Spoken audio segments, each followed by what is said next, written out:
I stood at the edge of my farm, hands clenched so tightly that my nails dug into my palms.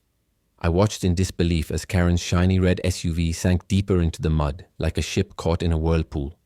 She screeched into her phone, her high heels, sinking alongside her dignity, blaming some fool, me the actual landowner, for her predicament. The engine roared, tires spun helplessly. It was a pathetic sight, and if I weren't so furious, I might have laughed. But this wasn't just about a stuck car, it was the final straw after months of blatant disrespect. Today, Karen was about to learn a lesson. I took a deep breath of the crisp, rain-soaked air, letting the anger settle into a quiet, dangerous calm. Every step I took toward her squelched loudly in the mud, each step a reminder of her countless trespasses. Karen turned, her designer coat flapping, and pointed an accusing manicured finger at me. "You have to do something about this. Your stupid field ruined my car," she shrieked, as if the rules of nature and property bent around her entitlement.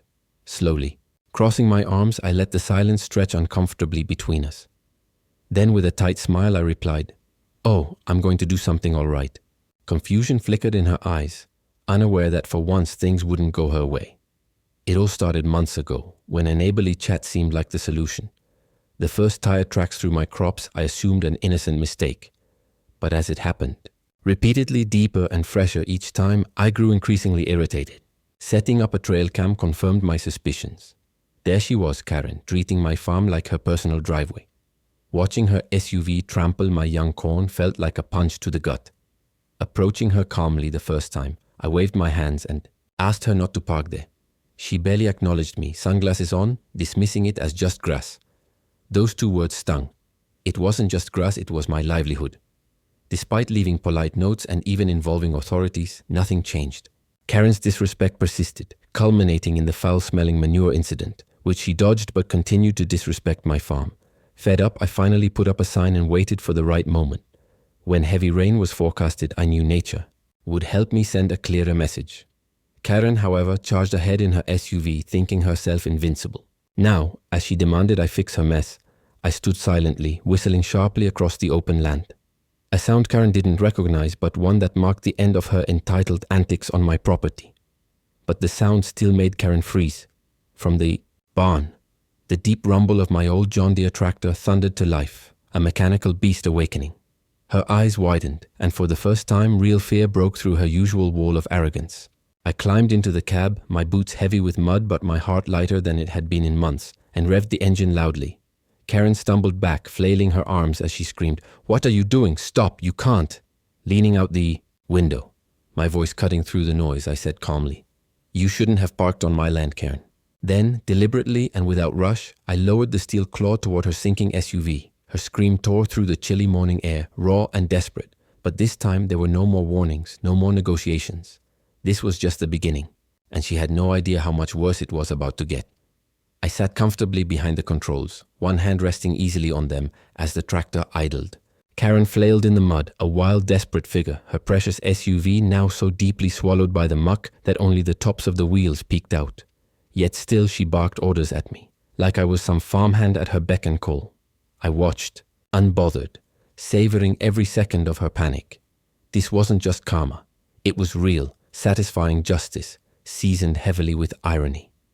Karen tried to stumble closer, almost slipping face first into the mud. "You better fix this or I'm calling." "The police," she shrieked. I lifted an eyebrow, barely containing a laugh. Let her call them, I thought.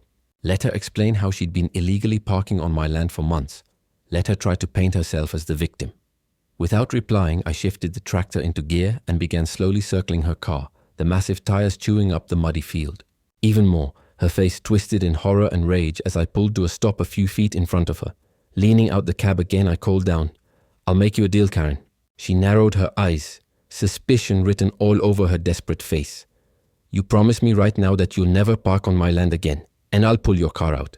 If not..." I gestured toward her SUV, stuck deeper and deeper like a whale stranded in a tide pool. "Good luck finding a tow truck willing to come out here today." Karen opened and closed her mouth, wrestling with herself. I could see how much she hated admitting defeat. She crossed her arms stubbornly. "I don't have to promise anything," she snapped. I smiled coldly and revved the engine again, the steel claw hovering dangerously close to her SUV's roof. This time the threat wasn't just in the air, it was real. Karen paled, clutching her phone like it could save her. Finally, she broke. "Fine," she spat, "just get it out." I shook my head slowly. "Not good enough. I want to hear you. Say it. Loud and clear." Karen's fist clenched so tightly her knuckles went white. She looked ready to explode. But the mud was winning, and reality was pressing down hard. Her shoulders sagged in defeat. "I promise I won't park here again," she muttered under her breath. Cupping my hand theatrically to my ear, I called, "Sorry, Karen, didn't quite catch that. A little louder, please." The rage boiled inside her, but she forced the words, out louder this time. "I promise I'll never park on your land again." Satisfied, I climbed down from the tractor, taking my sweet time to let the moment stretch painfully long for her, and hooked a heavy-duty tow chain to her SUV. I hummed a cheerful tune while she stood there furious and helpless. Once everything was secure, I climbed back into the tractor, gave her a mocking salute, and started pulling. The tractor's engine groaned and the tires fought against the mud. But little by little, the SUV began to move, the mud clinging desperately to it, fighting every inch of progress. But after a few tense minutes, the car finally came free with a wet, disgusting slurp. Karen clapped her hands like a child, beaming as if she had personally orchestrated the rescue.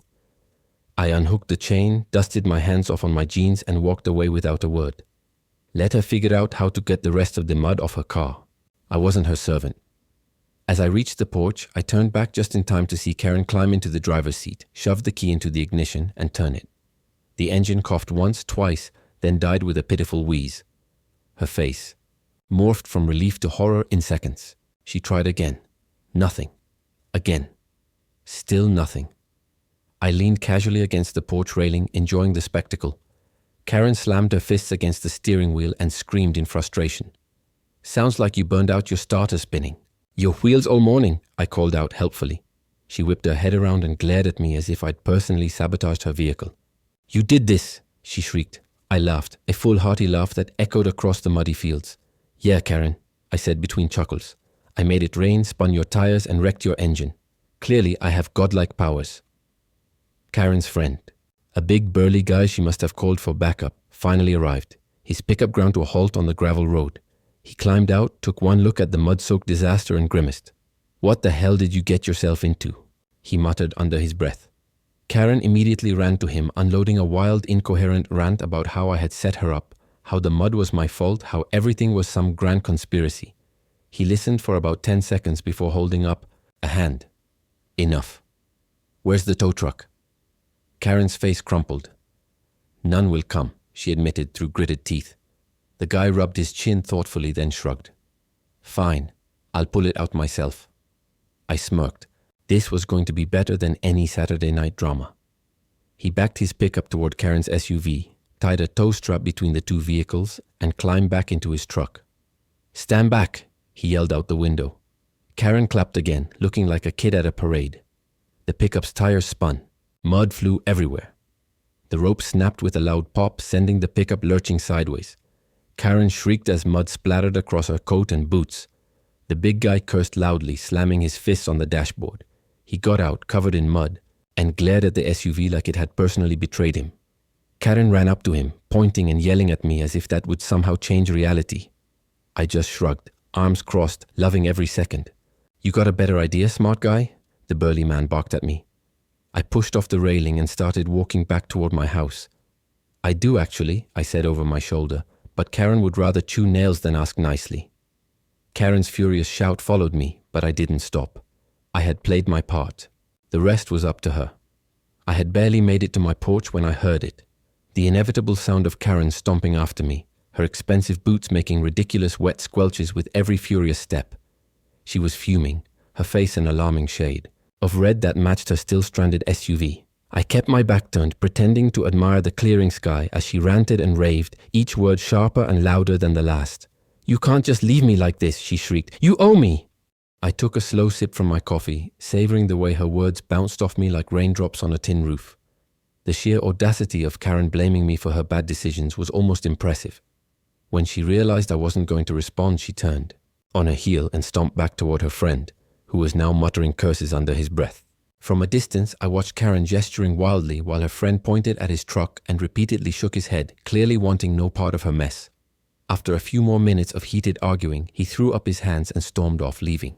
Karen alone, mud-covered, furious, and helpless. That's when she did something that almost made me spill my coffee. She turned back toward me, head lowered, fists clenched, and mumbled, "Can you help me?" I leaned forward slightly. "What was that, Karen?" She looked like she wanted to throw something at me, but somehow held back. Her teeth ground together so hard I could practically hear it. "Please," she hissed through gritted teeth. "Can you help me get my car out?"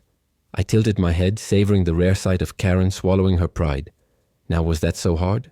I said, setting my mug down and walking toward my tractor at an infuriatingly slow pace. Karen stood stiffly as I climbed back into the cab and restarted the engine, the tractor rumbling to life with a satisfying growl. I hooked the heavy towway, chained back onto her SUV, and gave her a small nod. "Here's the deal," I said loudly over the engine. "After today, you never park on my land again. Not once. Not even for a second." She folded her arms and glared, but after a long moment she muttered, "Fine." I tapped the tractor controls, smirking. "Not good enough. Say it properly, Karen. I want you to say it like you mean it." Her whole body shook with rage, but she finally yelled loud enough for the whole countryside to hear, "I will never park on your stupid land again." "Good girl," I called back, laughing to myself. This time I was careful. I eased the tractor forward steadily, slowly pulling her SUV inch by inch toward firmer ground. It took longer than necessary, partly because I was dragging out her humiliation, and partly because I didn't want to risk damaging the vehicle more than it already was. By the time I got her car to the edge of the field, Karen was practically vibrating with frustration. I unhooked the chain, gave her a mock salute, and turned back toward my house without another word. But the universe wasn't done with Karen yet. She hopped into her mud-caked SUV, turned the key, and got nothing. The engine coughed weakly once, then fell silent. She tried again. Again. Nothing. I stood on the porch, arms crossed, watching as she pounded the steering wheel with both fists. Her screams of rage were muffled slightly by the closed windows. It was beautiful. She flung the door open and stormed back toward me, boots making wet-sucking sounds with every furious step. "You broke my car," she shrieked. I grinned widely. "Me, Karen? You did a fine job breaking it all by yourself. All that spinning and flooring the gas burned out your starter. Classic rookie move." Her face twisted into pure rage. She looked like she wanted to say something vile but couldn't find the words. Instead, she stood there, fists clenched, breathing hard. Her friend, still watching from the road, shouted over, "Hey, genius, you might want to call a mechanic. I ain't towing that piece of junk." With that, he climbed into his truck and peeled away, abandoning Karen in the mud. For a moment, I almost felt sorry for her. Almost. Then I remembered the crushed crops, the ruined mornings, the sheer arrogance she'd shown every time she rolled onto my land. Sympathy died a quick death. Karen fumbled for her phone, probably scrolling desperately for a tow service willing to brave the muddy mess. "Good luck with that," I muttered. It had rained hard for 2 straight days. No sane tow truck would risk getting stuck just to save one entitled woman's SUV. As she paced back and forth, shouting into her phone, I leaned casually against the porch post, sipping my coffee and enjoying the show. The sky was clear now, the sun shining warmly on the soaked earth, turning everything into a glittering muddy mess. Birds chirped merrily in the trees. It was a perfect day, at least for me. Karen, on the other hand, looked like she was one step away from completely unraveling. And just when I thought things couldn't get any better, a new idea formed in my mind. A way to ensure that Karen never again saw my field as her personal parking lot. It would take some work, some planning, but the thought of seeing the look on her face when she realized what I had done was more than enough motivation.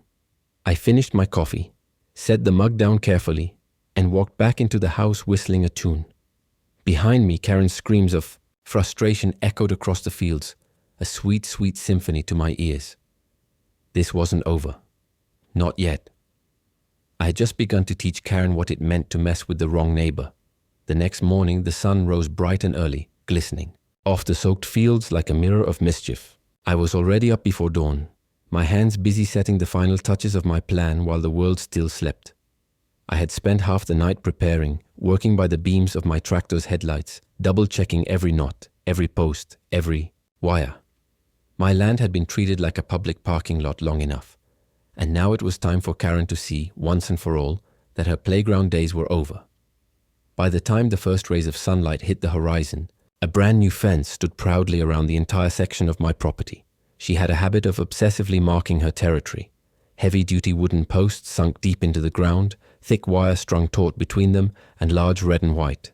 Private property and no trespassing signs posted every few feet. I even made sure the signs were big enough that even someone as stubbornly ignorant as Karen couldn't claim she didn't see them. Fresh cup of coffee in hand, I leaned against the porch railing and waited. It didn't take long.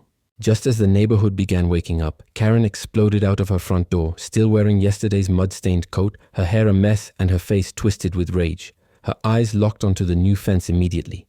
She froze mid-stride, mouth gaping in shock.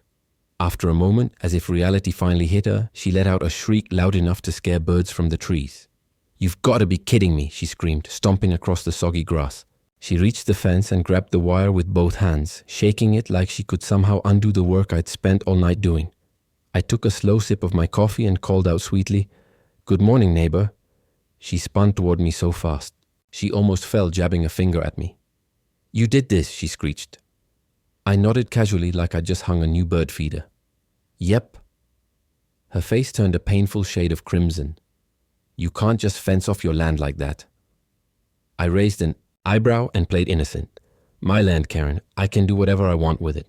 She stomped around in the mud, puffing like an angry bull, clearly scrambling for a way to fight back. "You think this is funny?" she snarled. I shrugged, doing my best to look harmless. "A little." Her nostrils flared.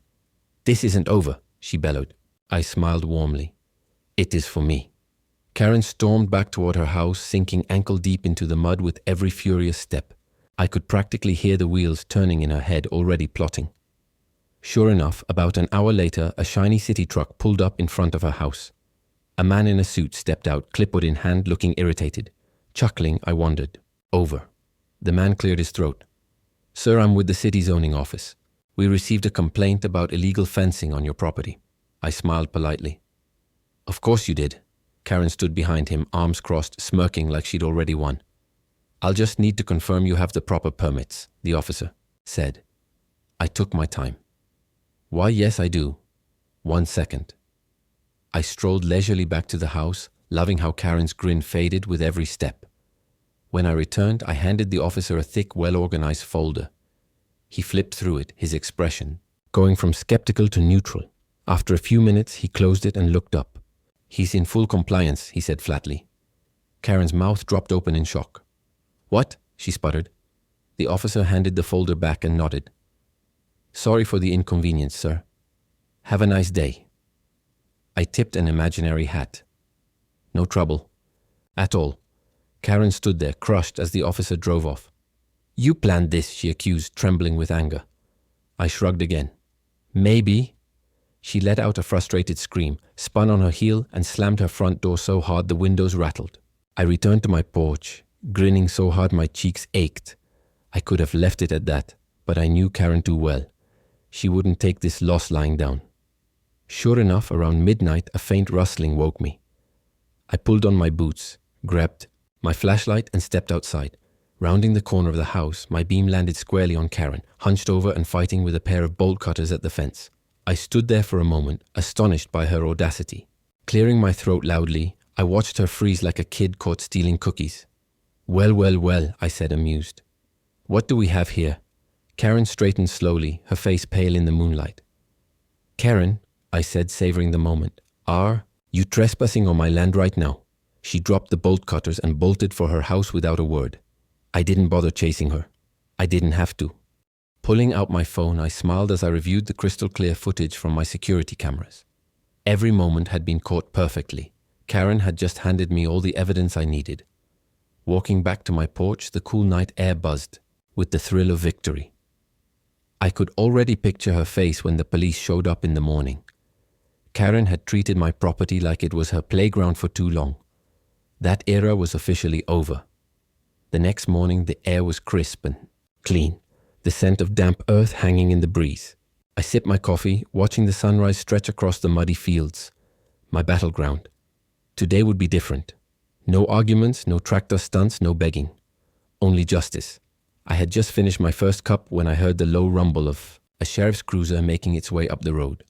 I set the cup down carefully, walked out onto the porch, and leaned casually against the rail, arms crossed and a smile tugging at my lips.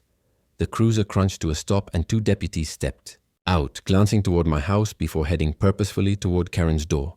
I didn't need to follow them. I already knew how it would end. I had sent the footage first thing that morning. Clear, undeniable evidence of Karen trespassing and trying to destroy my fence. Justice was finally being served. The law was no longer some distant, powerless idea Karen could brush aside. It had arrived, complete with badges, forms, and handcuffs. I could feel the charged air as the deputies knocked firmly on her door. For a long moment there was silence until the door cracked open and Karen peeked out, her hair a mess and fear flashing in her wild eyes. One of the deputies spoke in a calm, authoritative voice.